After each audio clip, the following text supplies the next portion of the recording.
everyone on new developments that have happened in the area of infant and young child feeding that will impact on the work that many of us are doing in various parts of the world. So first webinar, where the speaker was David Clark of UNICEF, was an introduction to the code, a reminder of the fact that the code is as relevant now as it always has been. The second webinar was looking at some of the new issues that have come up around follow formulas and growing up milks. Now these, following the World Health Assembly last year, are now really seen and have been explicitly stated as being part of the code. And in this third of the webinars, we are going to be talking about the new guidance on appropriate promotion of foods for infants and young children that was also part of what was passed at the World Health Assembly last year. So we've structured the webinar in that I will be presenting. My name is Jane Badham.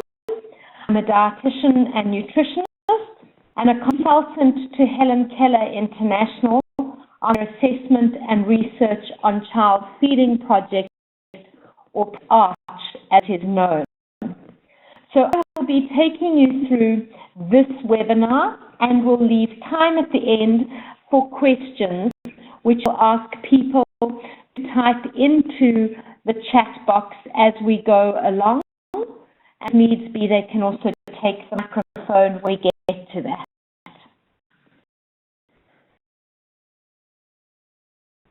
Infant and young child feeding is a really critical issue that is under the global spotlight, not only from many global organizations, but also we know at many country levels, where we see people putting nutrition very upfront and center, not only in nutrition action plans, but also in wider action plans around development. So it is something that everybody is talking about, and I think most people have heard of the first 1,000 days. And if you look at what is optimal infant and young child feeding, without doubt, the first 6 months of life is about exclusive breastfeeding. But from 6 months, we know that then there is a need to introduce nutritionally adequate and safe complementary foods, together with breastfeeding.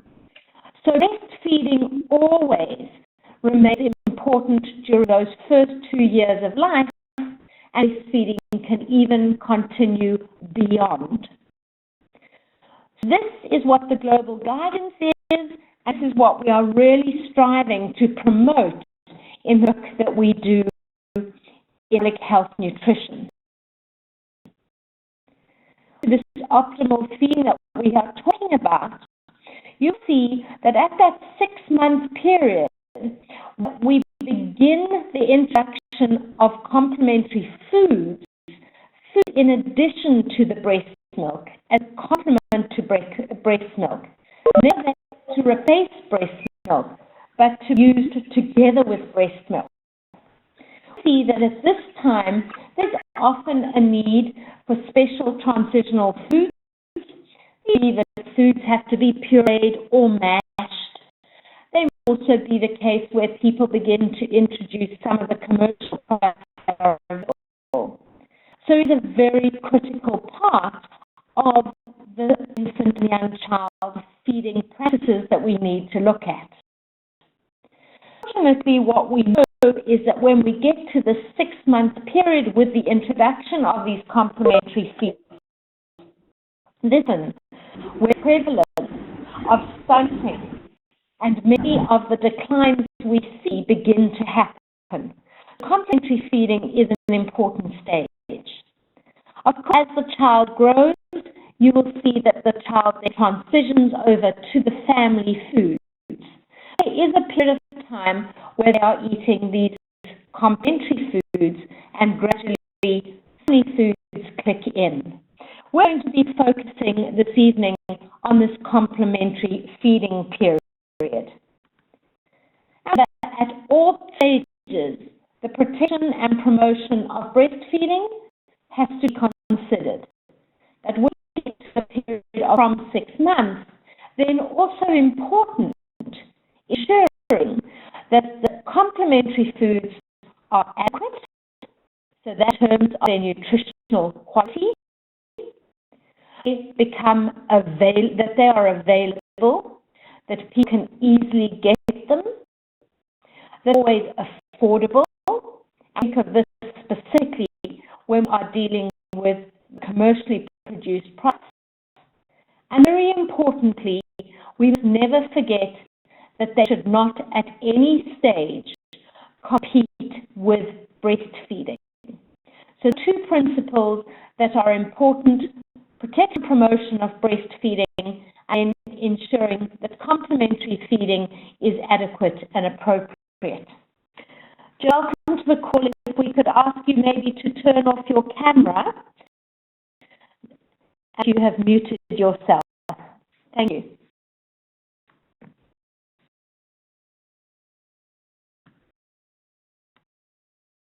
So in the calls, we have talked about the importance of the code, the International Code of Marketing of Breast Milk Substitutes. And this remains a very important document. Many of you were on the call where David gave an update and a reminder, a refresher around the code. But equally, we also know that a number of subsequent resolutions have been passed by the World Health Assembly. And important to remember that any of these resolutions have the same status as the code, because they are often there in order to clarify or strengthen the code. But now what we have, in addition to this, is a World Health Assembly resolution that provides guidance on the appropriate marketing of complementary foods. And this is something that is new. What are the latest new issues that have come about? We see that until last year, the code, although it has always covered, is not as explicitly clear a role of follow-up formulas and growing up milks. What the resolution that was passed last year did was explicitly state that follow-up formulas and growing up milks are milk substitutes and fall under the code. It is interesting to know that commercially produced complementary foods are also under the code if they are promoted for use for children under 6 months. So they are not, they don't fall under the code. So see now that many of the manufacturers have argued that follow-up formulas and growing up milks are in fact complementary foods. But it is very clear now that they are not. They are milk substitutes and they must be seen as such. But we need to really begin to talk about complementary foods. This is important because poor complementary feeding practices, as I've already said, are a public health concern. We see in many studies that the nutritional status of children at that 6 months has a decline going forward, showing us there is something that is not optimal around infant and young child feeding practices. It's important to note that when it comes to global guidance, we see here that both WHO and UNICEF acknowledge that there is a role for commercially produced complementary foods as an option for families if they can afford them and if they have the knowledge and facilities to prepare and feed them safely. Saying that they have to be used, but there's a role for them if needed and in certain circumstances. But the key is that if we have these commercially produced complementary foods, it is key that we need to ensure that their marketing does not increase the risk of early cessation of breastfeeding. We need to be sure that these products do not displace breastfeeding after the 6 months of age period. What's often seen is the portions of these commercially produced complementary foods that are advised or recommended actually are so large that they would displace breastfeeding. The child will feel fuller and therefore will not take as much breast milk. We really need to make sure that as we introduce complementary feeding, we at no point displace the breastfeeding that should continue to at least 2 years and beyond.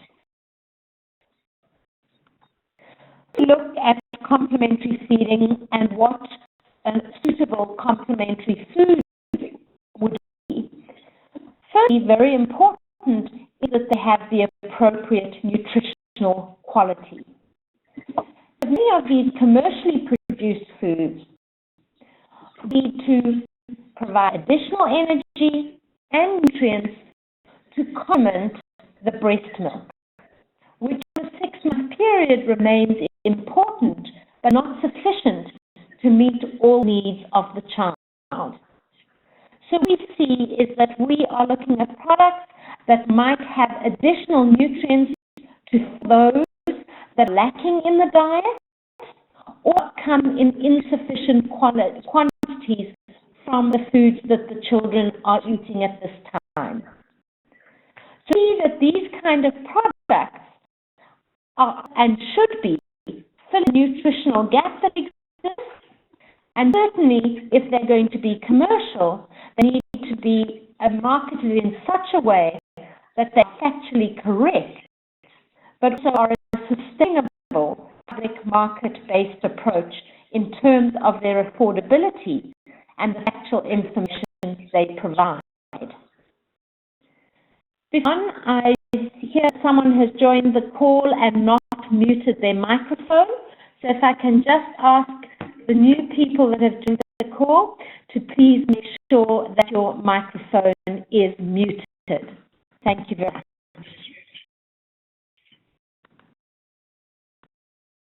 So a little bit of a history lesson around where we've come from and where we're at now. We will remember that the code was adopted as a resolution in 1981. And in 2010, we had a very specific further resolution that was passed. There were others in between. But we had this resolution that urged member states to the inappropriate promotion of foods for infants and young children, ensure that nutrition and health claims not be permitted for these foods, except where specifically provided for either in the Codex standards, which we talked about in the last webinar, or in national legislation. This is important because this resolution asked for guidance around what was inappropriate for foods. So it was not only at this point looking at breast milk substitutes, but broader towards foods. Of this resolution, 2 years later, in 2012, I always wonder why you see commonly a 2-year gap in these kind of resolutions. For sake, that's because maternal and infant nutrition is really on the agenda every second year at the World Health Assembly. So following this 2010 resolution, you can hear that in 2012, countries asked the Director General of the World Health Assembly to provide clarification on this resolution 6323, on this guidance of what was inappropriate. So they were saying that the countries were looking for guidance on what did inappropriate mean, what was considered to be inappropriate. Not all practices of promotion of complementary foods could be considered inappropriate. Breast milk substitute is always inappropriate. Introduce to you how the Helen Keller International Arch Project came around. This was initially a 3-year project funded by the Bill and Melinda Gates Foundation, and it set up in order to help the WHO do exactly what it had been asked to do in that resolution of 2012. To generate the evidence to decide on what constituted the inappropriate promotion of foods for infants and young children, with focus on the commercial complementary foods. This was carried out in 4 countries, and a number of components. There was a health system study that looked at the exposure of nearly 2,500 mothers to promotion. The labeling study, which is looking at the labels of these products. It looked at complementary foods, and you can see in the 4 countries, close to 200 labels were assessed, and there's the breast milk substitutes, where you can see that 184 labels were assessed. Point of sale study, which looked at retail outlets, and it looked at 3 shops in each of those countries to see what was happening at this point of sale. And in 2 of the countries, there was a media monitoring study. And it's very nice to be able to see on this call this evening, many members of the team that were part of this research are also on this call. So when it was set up, it started to find some very interesting information. Saw was that between 34 and 70% of companies that are producing commercial complementary foods were also companies that produced the breast milk substitutes. Key is that the problem is not always the products themselves, but who is manufacturing them. The companies that make breast milk substitutes in large number of cases, and secondly, how they are promoting them. Because of this, you will see that between 41 and 78% of these companies were promoting their breast milk substitutes with their complementary foods. You will see they even had some where they were making direct reference to their breast milk substitutes in their complementary foods. I discussed cross-promotion a little bit more. You will see, and I don't know if everyone is seeing the slide as a blank. I do not see the pictures on the slide. We had that problem before. Hi, Jane, can you hear me? Hi, I think it's just taking a little while to load, so it's coming in and out. Thanks, Megan. It should load. But I'm not quite sure. I've not had that problem before either, so hopefully it will load. But it's not a problem, because what I will do now is go forward to this particular slide, where what you're seeing here is an example of cross-promotion between breast milk substitutes. On it, you see an infant formula. In the middle, you see a follow-up formula. On the right-hand side, you will see a growing up milk. And clearly seeing here in terms of cross-promotion is that look at all 3 of those products, although they are meant to be distinctly different. In fact, they have the same branding, they have the same images and logos. The pictures are very small and easy for us to understand. And in webinar 2, we discussed this in great detail, and we talked about how the new resolution has put an end to this.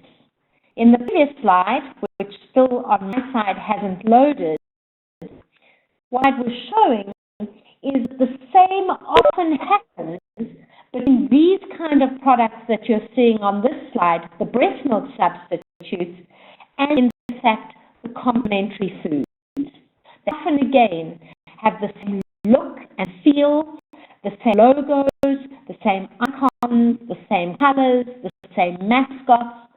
So it is very easy to use a complementary food to promote to any of these products that we see here on this slide. And every one of you will agree this is highly problematic, something that we will not be tolerating because it is a way to undermine the exclusive and continued breastfeeding message. It's the only practice that our study found to be a problem. If you look at this slide, you see there were a number of food labels that either gave no recommended age of introduction at all on the product, the complementary food, or in fact recommended an age of less than 6 months. So the global guidance is there should be no introduction of complementary foods before 6 months, so not stating 6 months or setting an age of introduction below 6 months against the global guidance. The next was found to be problematic and a concern are the images that often appeared on these complementary food products. Was where the team that did the research had biggest difficulty was really trying to assess whether images were showing a child of 6 months and older or when the child was younger. Look at the middle child on the bottom with that big happy smile that we can see. If firstly we think, well, that child doesn't have any teeth, considering that that is an image of a child under 6 months. If the mother holding the child, that could be considered problematic because the child is needing assistance and is supporting them to sit upright, which could indicate a child under 6 months.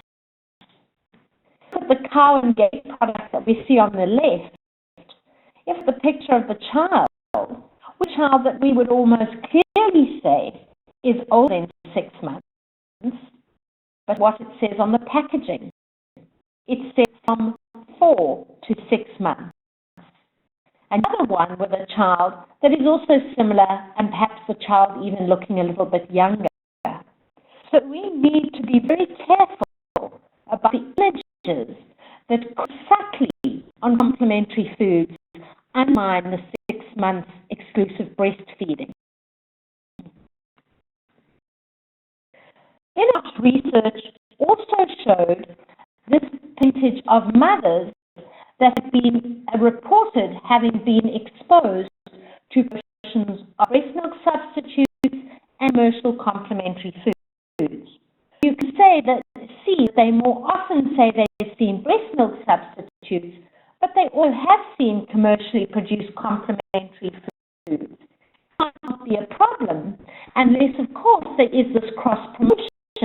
Mothers become confused, and if they see a commercially produced complementary food advert, they might think if this food is good, so too is the infant formula.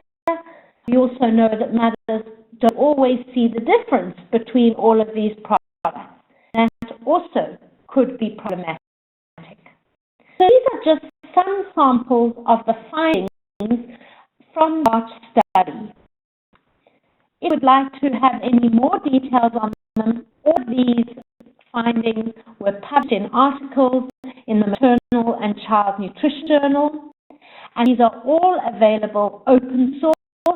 At the end of the slides, we will show you where you can download them to be able to read them, and you're able to see how the ARC study's results were an important step in the process. I'm saying about these results to show you how ARCH informed and was one of the tools that the Health Assembly used in defining and clarity what had been requested by the World Health Assembly. So after that resolution for clarity was asked for, the art study began doing its work. The WHO appointed a scientific and technical advisory group that was reading and looking at all the information, art being just one of their sources. There was Euromonitor work, there was literature that they looked at. And in 2013, they released their report of its first meeting with a technical paper. Time for the 2014 World Health Assembly, where the World Health Assembly saw work that was being done and said, this is what we were looking for, please continue with your work, and we would like you to have that completed by 2016. 2016 was just last year. It was a major moment for maternal, infant and young child nutrition, because at this meeting, the World Assembly adopted by consensus and welcomed the WHO guidance on ending the inappropriate promotion of foods for infants and young children.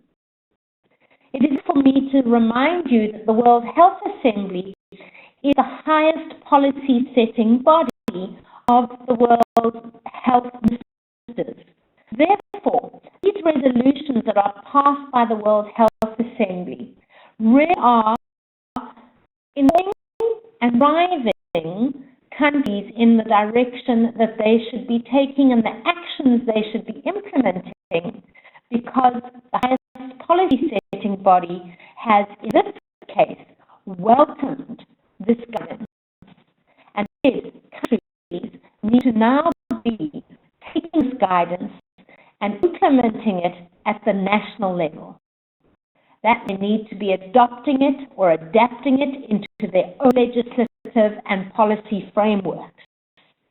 One of the reasons why we're having this call and this webinar, to be able to explain to you this process so that you can be working with the country governments that you have an influence with, to be making sure that they're aware of this resolution and guidance, that they understand its content, and they are now looking how do they apply it in national setting. At this point, I'm going to take you through the simplified format. Again, at the end, we will give you the link to where you can get the full document. This provides 7 recommendations pertaining to the marketing of foods for children from 6 months to 36 months. We have been on the previous webinar when we went into more detail about how it applies to follow-up formulas and growing up milks. If you weren't on that call, these webinars are all available that you can watch in your own time, and you could go back to webinar 2 and look at it. More information around the breast milk substitutes, particularly as they now apply to growing up formulas, growing milks and follow-up formulas. The very clear aims of what we want to achieve through this guidance. Of course, foremost is the protection, promotion and support of breastfeeding. At the time, the issue of obesity and NCDs we know is increasing and so needs to be considered. The guide promotes healthy diets. Very clearly and importantly wants to ensure that caregivers receive and accurate information on the products that are out there for feeding to this age group. Recommendation, there are 4 elements that we need to look at. And some of you on the other calls, this will just be a refresher. Firstly, this guidance applies to all commercially produced foods that are marketed as being suitable for infants and young children, and right up to that 36 months. It applies to promotion of foods that go through government programs, non-profit organizations, and private enterprises. It is important to remember that there is not exclusion for government programs and products used for government programs from complying with this guidance. It's an exception. That is because it is considered that the mineral supplements and home fortification products, multiple micronutrient powders, and our small quantity NSs are excluded because they are not considered as foods as such, but fortificants that are added to foods. Remember that although this guidance exists very specifically for community-produced complementary foods, it does not in any way say that these products should replace a full nutrient-rich, home-prepared, locally available foods. So these will always be cornerstone, but was to give very specific guidance. It in no ways undermines local foods that remain important. But in commercial foods, they will now be advised on what is their appropriate composition through context and appropriate promotion through the particular guidance. The recommendation that comes from the guidance is to remind us exactly what I've said again about the importance of suitable, nutrient-rich, home-prepared foods that both be prepared and fed safely. Guidance is aligned with the rest of the global guidance we have on both the guiding principles for complementary feeding of the breastfed child and of the non-breastfed child. The section covers the breast milk substitutes. And here it is very clear and explicit that breast substitutes should not be promoted. And the definition of breast milk substitutes that is given to us in this guidance includes for us both follow-up formulas and the growing up milk and anything that is promoted as a milk. So it doesn't deal specifically with the complementary foods, but very clearly make sure that follow-up formulas and growing up milks are not complementary foods. They are breast milk substitutes and therefore should be treated as such and fully fall under the code. Section 3 deals with very important issues around a lot of the composition and safety and quality. And it is saying that these kinds of products should meet all of these standards. Meals that are contained in these products should be in line with national dietary guidelines. It also starts reminding us that the issue of nutrient profiling is increasingly important, and the country should start considering to develop and use nutrient profiling to make their decisions on appropriate foods for promotion. It very clearly says that states need to make sure that it is updated with this guidance. That should also focus on avoiding the addition of free sugars and salts in these products and the guidance that is given by the WHO. What exists, for those of you that didn't know, is the Codex Guidelines on formulated complementary foods for the infants and young children. So there's already some guidance, but we need to continue to make sure that we have alignment between Codex and WHO documents. Section 4 includes important things that we need to look at, and is that there should be messages on these products. 1, support the importance of continued breastfeeding for up to 2 years and beyond, and that they clearly note the importance of not introducing complementary foods before 6 months of age, and that also clearly the packaging an appropriate age of introduction of the food and would never be below 6 months. Some messages that should be included in labels and packaging of these complementary foods. And the bullet says they should always be in a way that is easily understood and is visible and legible. So you don't put this in a tiny little 9 font somewhere on the packaging, and to make sure that it is understood.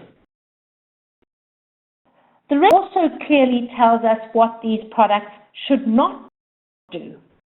Should not include images, text, or other representation that might suggest use for under 6 months. And includes both things that break the milestones that you don't see before 6 months, that you see before 6 months, as well as any of this use of stages. You often see them say this is stage 1, stage 2, or stage 3. Packaging on these products should not undermine or discourage breastfeeding. As an example here, which also fits with the second last recommendation, you can see a label where clearly they are showing a complementary food, product, and put into a bottle to then be bottle fed to a child. And this is clearly not acceptable. The rest says the products should not make any comparison to breast milk, or if they're nearly equivalent to or superior to breast milk. Okay. That they not convey any endorsement, and national governments have allowed it. And I see something has slipped off the bottom of the slide.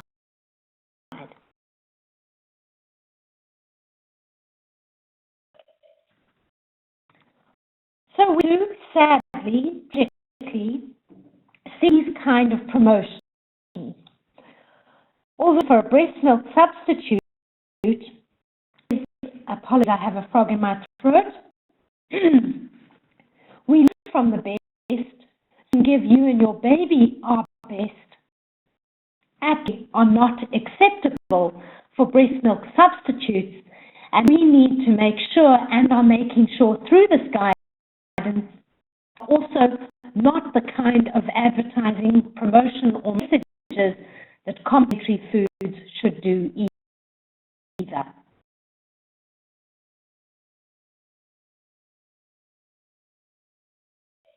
Recommendation around this issue of cross-promotion. We've done it already, but the recommendation is clear that there should be no cross-promotion between these kinds of products, either directly in terms of the packaging design. There should be no linking of any of these products in any way to the breast milk substitutes, whether it be by these mascots, the colors, the numberings that we see on this example. Also should be no cross-promotion indirectly. And here's a very subtle example of what we would call indirect cross-promotion. Although you'll see the product is actually shown, says it's number 3.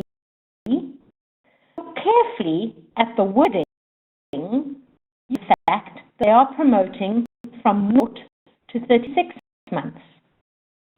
So if their number 3 product says this is only for a child, let's say 1 year, the very fact that elsewhere on their promotion they talk about the fact they have products for 0 to 6 months, and they know that this is cross-promotion, that is absolutely unacceptable.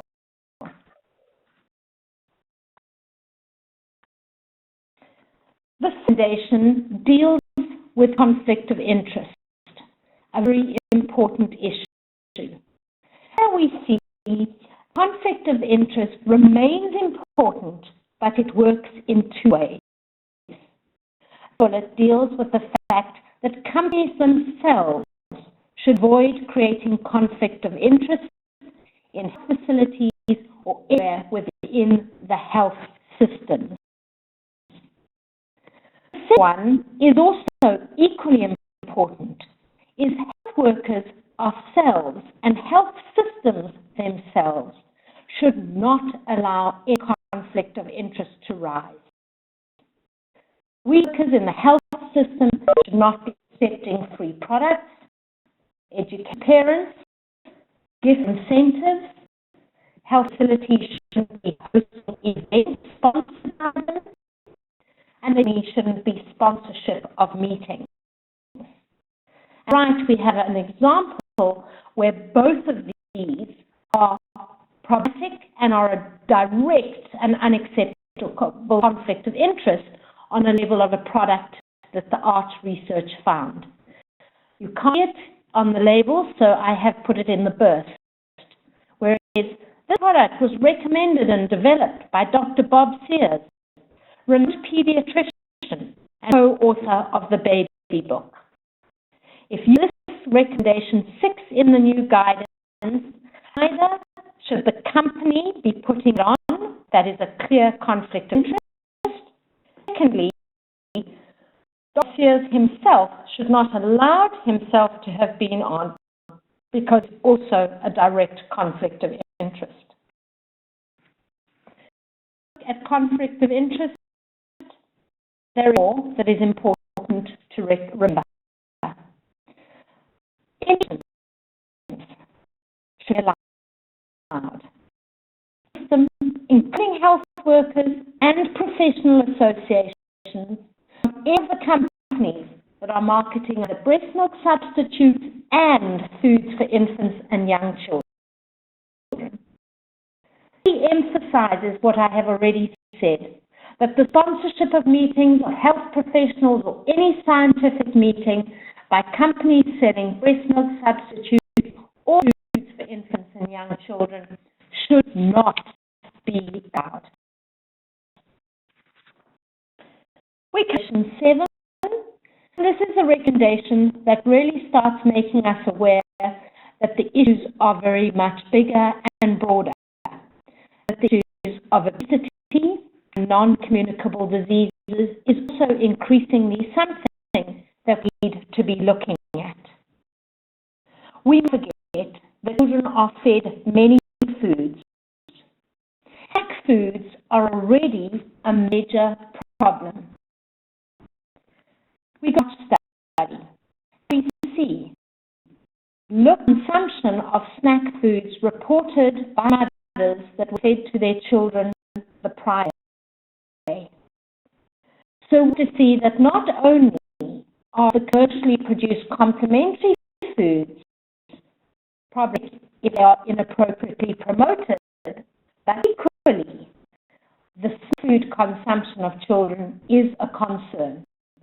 And this recommendation says that the country to be looking at the marketing of foods and non-alcoholic beverages to children in a bigger and broader spectrum.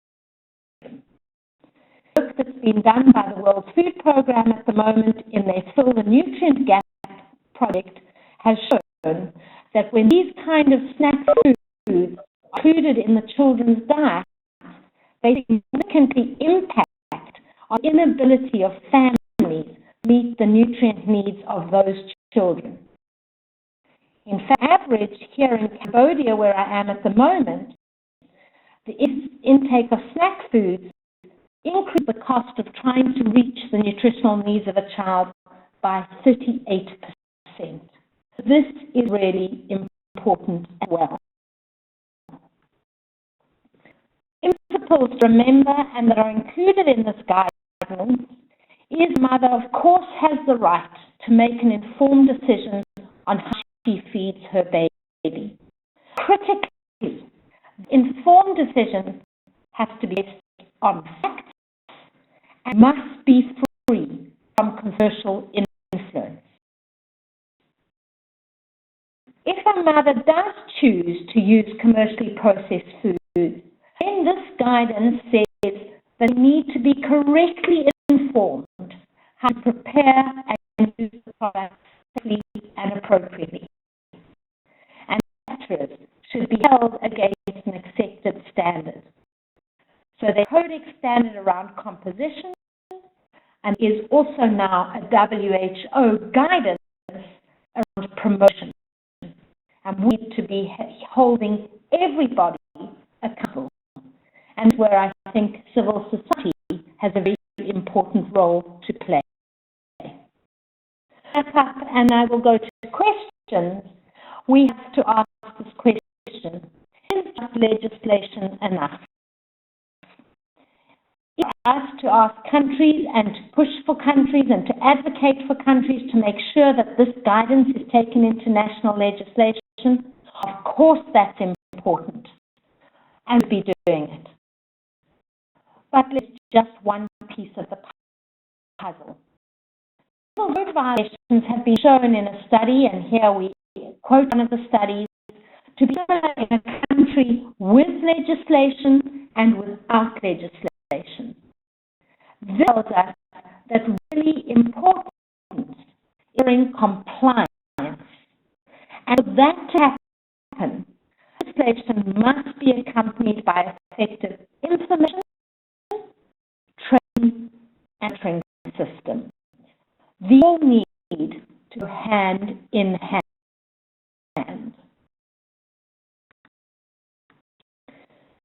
So we know that evidence and science has to be the foundation. And we see that this WHO guidance has a strong evidence foundation. That is translated into policy.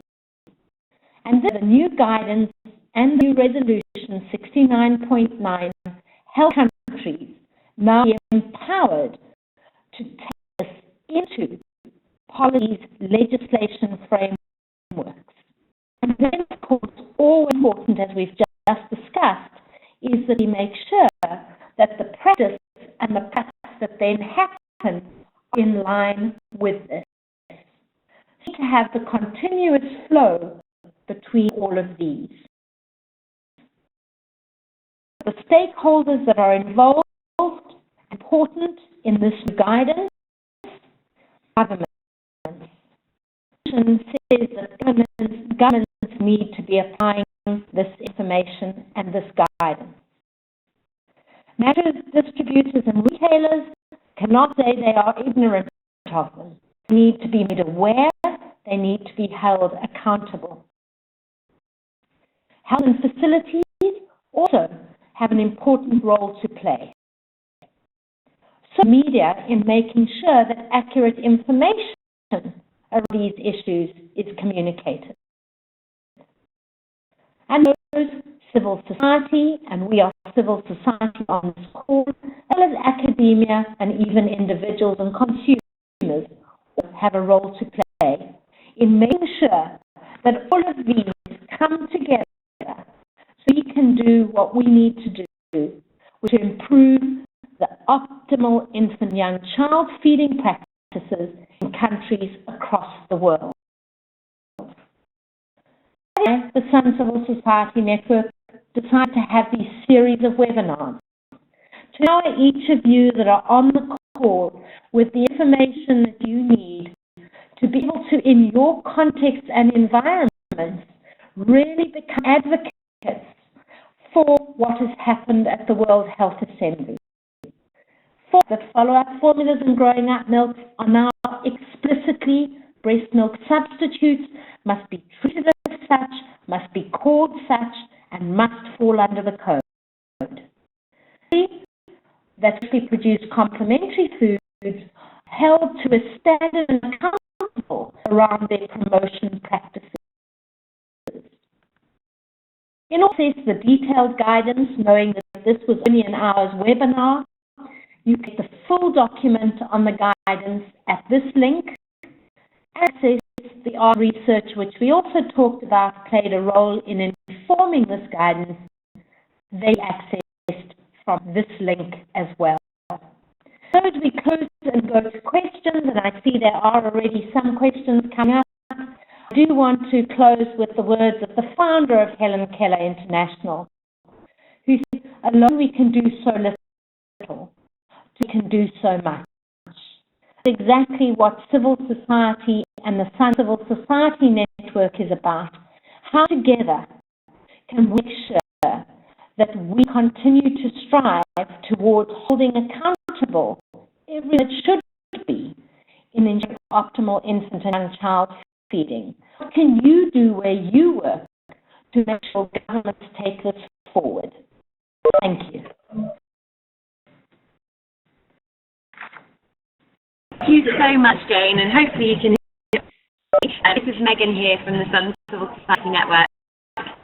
And as always, Jane is such an incredible advocate that I hope that you all will be inspired to use energy to continue to advocate on this issue.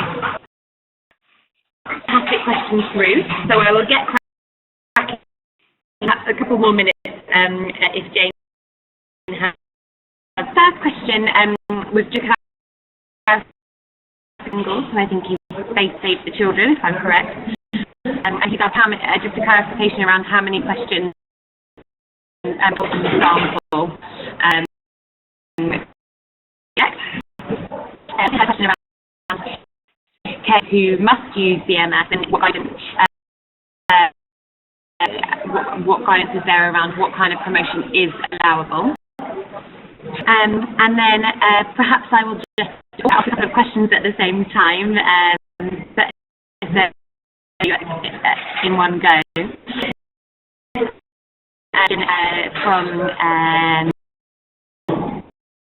From Gladys, who asked what kind are imposed to the known violators of. Okay, if I can remember all of those questions, I'm also going to try and look in the chat box so that I get them. I'm going to start with one which I think was from John about some caregivers must use BMS. The guidance discuss what kind of promotion is allowable. So the answer is that no promotion of these products is allowed. So although these products can exist and do exist and will continue to exist, those mothers or caregivers that want to or must use them should not be in any way promoted.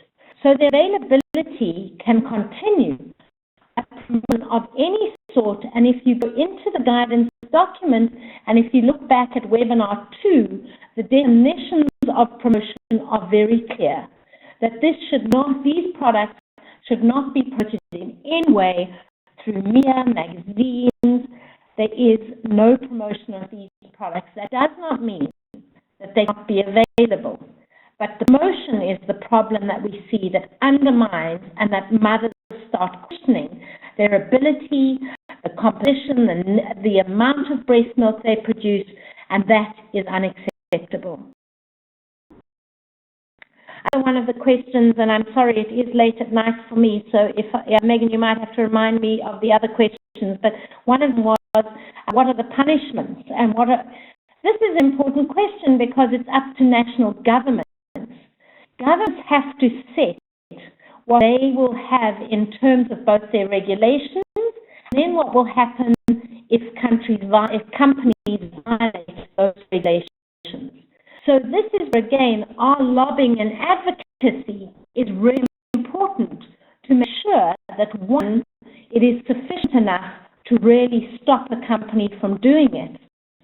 But I don't want to neglect the fact that the role civil society can play in openly talking about, doing and shaming, writing to these companies they are seen to violate is a really important role.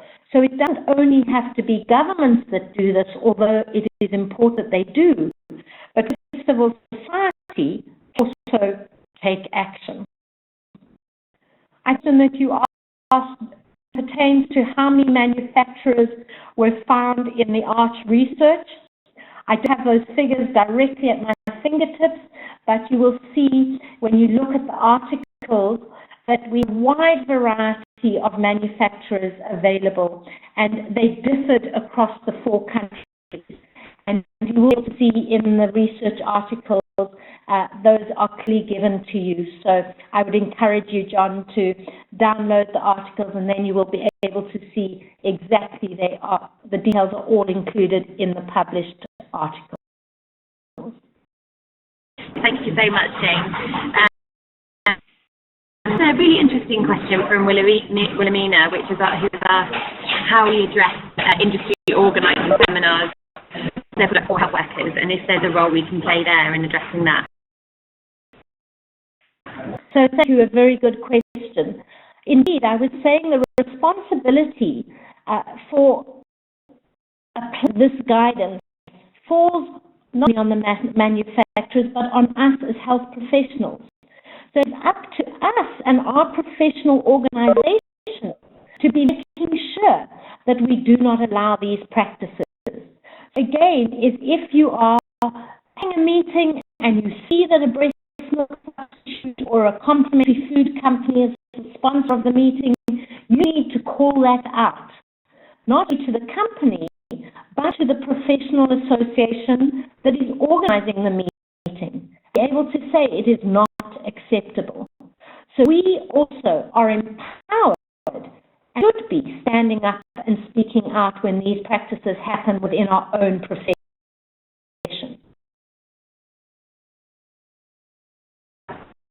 Really strong call for action for us there, around the role that we can play, companies, organisations, government accountable. From Gladys was about how we level, which is really difficult when we're dealing with. So what kind of local efforts can contribute to the code and subsequent registration?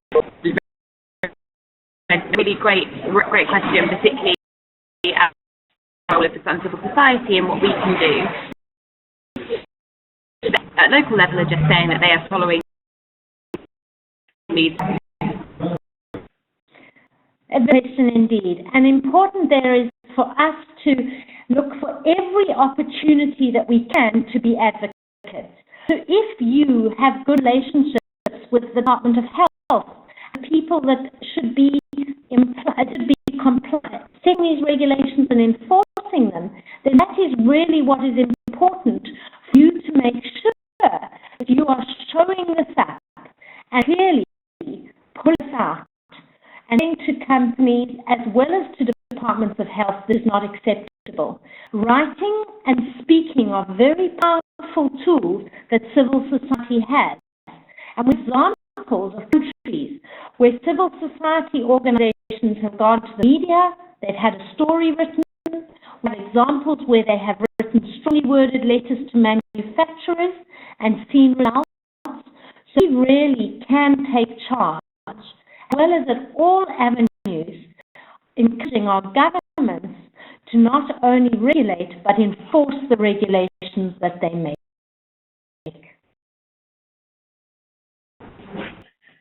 Okay, and perhaps we'll get to one more question, as I've noticed questions around snack food, promoted but also sold as preschool snacks and being consumed by children, how that is informed by the code. You cut off there, but I hope you can still hear me. The answer is that it's really important for us to, again, and this is a hard one, we need to be speaking to the schools. We have the WHO guidance, and I'm not referring to this particular guidance, I'm talking to the slide I showed you earlier of the specific guidance around the marketing of foods and non-alcoholic beverages to children. We have that guidance, and we need to also be advocating for that at all levels where we work. Within schools that we are involved with or in our communities, again at district and local government level, within the mothers groups, within parent-teachers associations, all these are places that we need to be looking at, because without doubt, the snack foods are the next big problem that we're going to be facing, impacting on the health of our children. And to pick up on a related point, I've actually mentioned that in India, the government buys supplementary food for 6 months. And is this Mr. Packer of the code, and how would we approach that? So the government is providing the food. You will see that we said at the very beginning that its government programs are also covered, So provided those products are meeting the guidance, they aren't undermining breastfeeding, they don't have the wrong images, they carry the right messages, there's no problem with those products being included in the program. And you'll see that there is also, I think, in the guidance also states that national governments can make acceptable some of these products, but that doesn't mean that they shouldn't comply with all the elements of the guidance that I have talked you through and everything that is included in the document. So not excluded from doing it, and they have to meet those requirements. Thank you so much, Jane, and thank you, Badham, considering I know it's you. So I just want to conclude by saying a huge thank you again for your participation in these webinars. For me, and I hope for you too. Call to action that Jane, I know we can do so little, but together we can do.